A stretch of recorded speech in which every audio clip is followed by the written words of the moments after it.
So right now, Subway is being canceled online, and the reasoning behind it is actually kind of crazy. I wanted to give you guys a little bit of my perspective as a Subway worker. So the platform that Subway is getting quote-unquote canceled on is actually TikTok. Who would have guessed, am I right? But it all started with a woman who posted a video of herself defending herself off from a robber. Basically, in the video, you could see security cam footage of her pushing back at somebody trying to rob her store, which happens to be a Subway restaurant location. And she actually manages to push this dude so far back that he drops his gun and she picks it up. And she literally starts pistol whipping this man with his own gun. Now, the comments on this video were pretty funny, I'm not gonna lie. It was basically everybody saying something along the lines of, "You go, sis. You showed that man who's boss," and like, yo, from the bottom of my heart, that was a pretty cool move. But if you're out there and somehow you ever end up getting robbed, please never fight back. It's probably one of the worst things that you could do. In this woman's scenario, she got extremely lucky, and it probably wasn't a real gun at all, but if it had been a real gun, or if somebody was actually deranged, they could really harm you if you ever try to fight back. So your best bet is to just give them whatever they want and let the cops do the rest afterward. But this woman essentially completely defended herself and completely defended a business which wasn't hers. So major props to this woman. But after a few days, she actually got fired from her job. This is her job at Subway, and let me tell you, there was some complete outrage. If you literally go to the Subway TikTok account or any of their social medias right now, it's being flooded with hate because of them deciding to fire this woman. So a little background, Subway franchises actually didn't have the power to fire her. Like, it wasn't like the company decided to fire her. It had to be something from an actual franchisee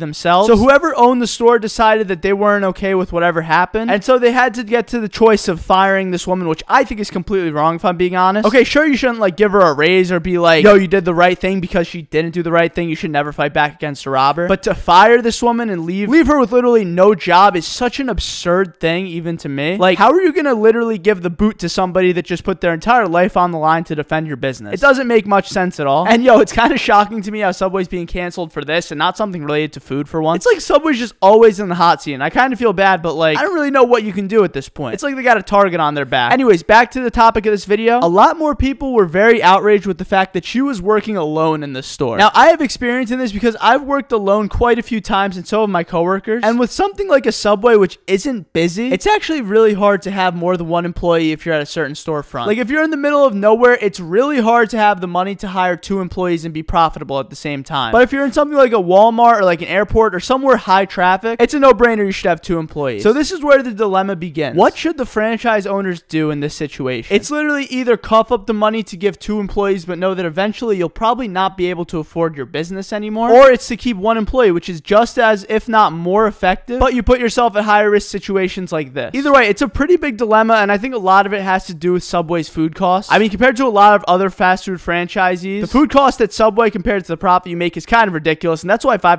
footlongs aren't even a thing anymore, and they haven't been for like 10 plus years. So Subway is in a sticky situation, to say the least. Comment below what you would have done if you were in that situation. I think I literally would have just given the money away, but who knows? Maybe you're built different. Subscribe and turn on bell notifications for a free cookie, and have a beautiful and blessed day. Peace!